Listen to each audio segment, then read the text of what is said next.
Saudara, kontestasi Pilpres 2024 sudah di depan mata. Para capres-cawapres pun tengah sibuk menyiapkan strategi untuk mendulang suara. Salah satu yang menjadi pos pertarungan untuk mendulang suara adalah Jawa Tengah.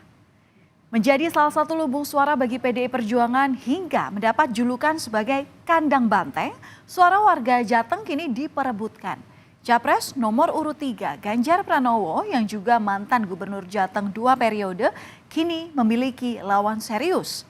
Ia adalah Prabowo Subianto yang telah menjadikan Gibran Rakabuming Raka sebagai cawapresnya. Masih menjabat sebagai wali kota Solo, Gibran memiliki pendukung dari basis Jokowi yang merupakan ayah kandungnya. Tantangan serius PDI Perjuangan untuk mempertahankan kandang banteng ini mulai terlihat dari kampanye akbar yang digelar Prabowo Gibran di Semarang, Jawa Tengah di hari kemarin, 28 Januari 2024. Dihadiri ribuan pendukung, kampanye akbar bertajuk Kirap Kebangsaan berlangsung meriah. Kehadiran Prabowo dan Gibran bersama dengan sejumlah selebritas tanah air dalam kampanye bahkan menjadi magnet bagi warga.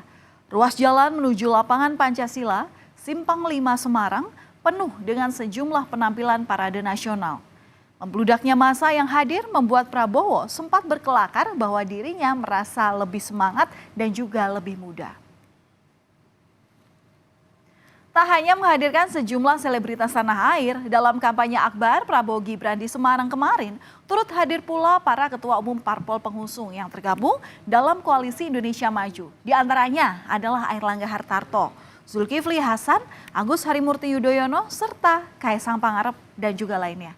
Sejumlah ketua umum partai koalisi yang ikut turun kampanye ini seolah jadi sebuah penegasan jika Prabowo Gibran benar-benar ingin merebut suara di kandang banteng. Sekretaris Tim Kampanye Nasional TKN Prabowo Gibran, Nusron Wahid, optimistis mendapatkan suara banyak di Jateng. Saat ini ia berharap kepada pendukungnya untuk mengepung Boyolali dan Wonogiri karena pertarungan sengit masih terjadi di dua wilayah itu. Salah satu jumlah yang paling banyak itu ada di kawasan tadi, itu di Boyolali sama di Wonogiri. Kalau yang lain insya Allah kita sudah banyak yang menang. Tapi dengan perkembangan sekarang, optimisme satu putaran gitu? Insya Allah makin hari trennya makin bagus.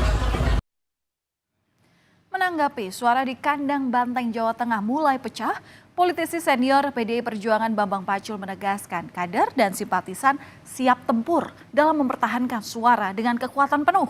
Bambang Pacul bahkan yakin suara di kandang banteng Jawa Tengah tetap aman untuk Pileg dan Pilpres.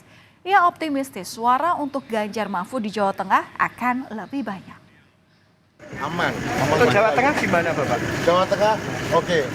Yang perlu diketahui kami akan bertempur untuk 03, untuk Pileg dan Pilpres full kapasitas.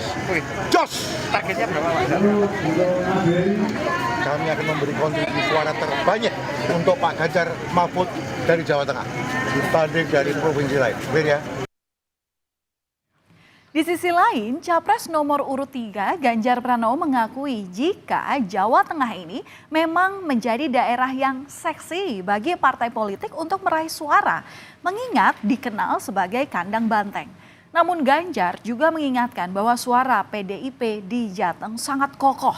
Sejumlah strategi bahkan sudah disiapkan karena pertarungan di Jawa Tengah sudah disadari oleh partai pengusungnya di Pilpres 2024. Oh iya. Oh iya, kita sadar betul kok Jateng itu seksi untuk diambil suaranya. Karena ini kandang banteng dan cukup kokoh begitu ya. Maka pasti orang pengen mengambil banteng-bantengnya begitu. Strategi mempertahankan basis pemilih? Oh tentu saja semua sudah bergerak sekarang. Kalau di internal kami namanya 3 pilar. 3 pilar itu ada di struktural, ada di legislatif dan eksekutif. Kerja keras dan kerja ekstra saat ini memang harus dilakukan oleh kubu pendukung Ganjar Pranowo Mahfud MD untuk mempertahankan suara di kandang banteng. Bagaimana tidak, bayang-bayang nama besar Jokowi menjadi tantangan tersendiri. Apalagi Jokowi akhir-akhir ini juga rajin belusukan di Jawa Tengah. Jokowi bahkan sudah berada di Yogyakarta sehari sebelum kampanye Ganjar Mahfud. Entah sengaja atau tidak, namun saat dikonfirmasi, Presiden Jokowi pun kembali membantah bahwa dirinya membuntuti Ganjar. Selama berada di Yogyakarta, Jokowi melakukan banyak kegiatan, mulai dari bermain sepak bola, bersepeda, hingga menemui Gubernur Daerah Istimewa Yogyakarta, Sri Sultan Hamengkubuwono ke-10. Kita ini di Sleman, dan ini kan main bola. Untuk menyambut besok pertandingan Indonesia-Australia di Qatar. Tidak ada hubungannya dengan politik, ya. Sebetulnya kegiatan Presiden Jokowi di Jawa Tengah dan Daerah Istimewa Yogyakarta sudah berlangsung selama sepekan terakhir. Dimulai dari hari Senin 22 Januari 2024, Jokowi ini berkunjung ke Salatiga untuk memastikan penyaluran bantuan pangan cadangan beras. Selanjutnya Presiden Jokowi ke Magelang untuk membagikan bantuan program Indonesia Pintar kepada para siswa. Dan di hari yang sama, Jokowi kemudian melanjutkan kunjungannya ke kabupaten untuk menyerahkan sertifikat tanah masyarakat yang tinggal di Kabupaten Wonosobo, Kabupaten Purworejo, dan Kabupaten Kebumen. Tak sampai di situ saja, saudara, pada tanggal 22 Januari 2024 atau hari berikutnya, Jokowi juga berkegiatan di Blora, Sragen, serta di Grobogan. Kemudian selesai dari Jawa Tengah, pada akhir pekan kemarin Jokowi berkegiatan di Yogyakarta. Tepatnya pada hari Sabtu sore 27 Januari 2024, Presiden Jokowi bermain sepak bola bersama anak-anak di lapangan Gamplong di Kabupaten Sleman. Pada minggu paginya Jokowi kemudian lanjut goes atau bersepeda dan sarapan bersama dengan Ketua Umum Partai Demokrat Agus Harimurti Yudhoyono. Selanjutnya di siang hari, Jokowi menemui Sri Sultan Hamengkubuwono ke-10. Tak cuma kunjungan kerja saat di Kabupaten Grobogan, Jawa Tengah, Jokowi sempat menyoroti pembangunan jalan nasional di wilayah Grobogan, Blora. Presiden Joko Widodo mengkritik pembangunan jalan Solo Purwodadi yang tak kunjung selesai meski sudah dikerjakan bertahun-tahun. Sebagai mantan Gubernur Jawa Tengah, Capres nomor urut 3 Ganjar Pranowo langsung angkat bicara. Ganjar mengaku bahwa dana pembangunan jalan telah habis untuk mengatasi COVID-19 kala itu. Namun meski begitu, Ganjar menyebut Jokowi sempat memberikan apresiasi terhadap kinerjanya. Pembangunan perbaikan jalan Solo Purwodadi yang sudah bertahun-tahun tidak pernah beres-beres. Benar?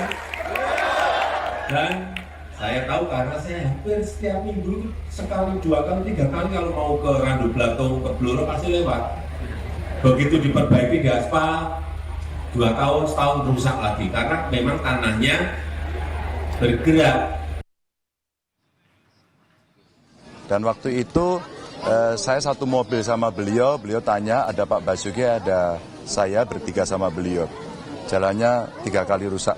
Karena pas jalan bagus, bagus. Saya bilang, Pak itu jalan saya loh Pak. Loh, kenapa bisa begini? Ini sejak saya kecil Pak, itu saya beton semua Pak. Tapi duitnya habis Pak buat COVID kemarin, sehingga infrastruktur nggak kita betulin. Disitulah sebenarnya ide awal infrastruktur untuk daerah. Selain mengkritik jalan yang rusak, iring-iringan mobil kepresidenan saat di Salatiga, Jawa Tengah terlihat tangan yang keluar dari balik jendela dan melambaikan salam 2 jari, di mana angka 2 ini sangat identik dengan pasangan Prabowo Gibran. Meski belum diketahui tangan siapa, momen ini terjadi saat warga di pinggir jalan meneriakan nama Ganjar Mahfud. Apakah ini menjadi bagian dari manuver Jokowi di Jateng untuk memberikan dukungan? Jokowi pun hanya menjawab bertemu warga itu menyenangkan. Saudara, gelagat Jokowi yang akan turun gunung berkampanye sebelumnya terendus. Jokowi pernah menyatakan jika seorang presiden yang merupakan pejabat politik boleh berkampanye dan memihak kepada calon tertentu dalam kontestasi demokrasi. Namun Jokowi menegaskan dengan catatan dalam kampanye tidak menggunakan fasilitas negara untuk berkampanye. Pernyataan yang sempat menuai banyak sorotan ini kemudian diklarifikasi dengan menunjukkan salinan Undang-Undang Nomor 7 Tahun 2017 Pasal 299 dan Pasal 281 terkait aturan presiden dan wakil presiden ketika berkampanye. Menyampaikan di pasal 299 bahwa presiden dan wakil presiden mempunyai hak melaksanakan kampanye. Jelas. Jadi yang saya sampaikan ketentuan mengenai undang-undang pemilu. Jangan ditarik kemana-mana. Ya.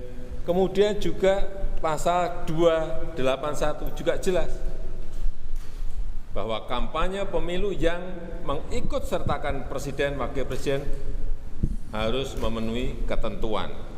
Tidak menggunakan fasilitas dalam jabatan kecuali fasilitas pengamanan.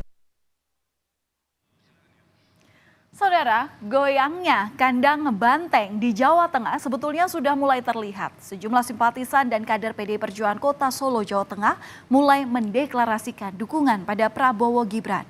Deklarasi ini bahkan digelar di Pucang Sawit Solo, Jawa Tengah yang dikenal sebagai kandang banteng. Di antara masa terlihat Sudarjo yang merupakan kakak ipar FX Hadi Rudiatmo, Ketua DPC PDIP Solo. Mereka beralasan Gibran menjadi sosok yang berkualitas sejak memimpin Kota Solo. Apalagi mereka selama ini selalu tegak lurus dengan Presiden Joko Widodo. Meski demikian, tak sedikit pula warga Solo yang tidak mendukung Gibran. Sejumlah spanduk yang bertuliskan Solo bukan Gibran tampak terlihat di Kota Solo, Jawa Tengah. Salah satunya ini terpasang di Jembatan Kali PP, Jalan Setiabudi, Banjarsari. Tak sekedar spanduk, pada Desember 2023 lalu bahkan muncul video viral sebuah yel-yel menyerukan Solo bukan Gibran. Apakah ini sebuah perlawanan untuk mempertahankan suara kandang banteng di Solo, Jawa Tengah? Kita lihat saja nanti hasilnya di pemungutan suara yang akan digelar sebentar lagi 14 Februari 2024. Kemudian melihat dinamika ini, pengamat politik Universitas Al-Azhar Ujang Komarudin mengatakan bahwa gempuran di kandang banteng memang sedang terjadi. Bahkan Jokowi's Effect di kandang banteng Jawa Tengah malah menguntungkan elektoral ke paslon nomor 2 Prabowo Gibran. Tentu untuk menjaga kandang banteng di Jawa Tengah, kubu Ganjar Mahfud harus bertempur habis-habisan. Pasalnya, jika ada ceruk suara yang terlepas, maka basis suara yang lain akan sulit dipertahankan. Kelihatannya ya Jawa Tengah menjadi basis pertempuran soal gengsi ya. Gengsi di mana kelihatannya Pak Jokowi dengan kubu 02 ingin memenangkan dan merebut basis Banteng agar Banteng kalah, agar Banteng malu gitu, agar Banteng juga tidak berdaya. Tetapi memang Banteng juga, Ganjar Mahfud juga akan habis-habisan, akan mati-matian di basisnya sendiri. Karena kalau basis masanya tidak bisa dijaga ya di Jawa Tengah, maka basis lain juga agak sulit dijaga. Pasangan Ganjar Mahfud harus bekerja keras mempertahankan suara di kandangnya sendiri. Bukan tidak mungkin Jateng yang dikenal sebagai kandang banteng dan berulang kali memenangi pertarungan politik usai menjadi penyumbang suara terbanyak akan luntur jika tak dijaga dengan baik. Namun semua dinamika itu akan terjawab saat penghitungan suara usai pencoblosan 14 Februari nanti dilakukan. Kita lihat saja nanti seperti apa hasilnya.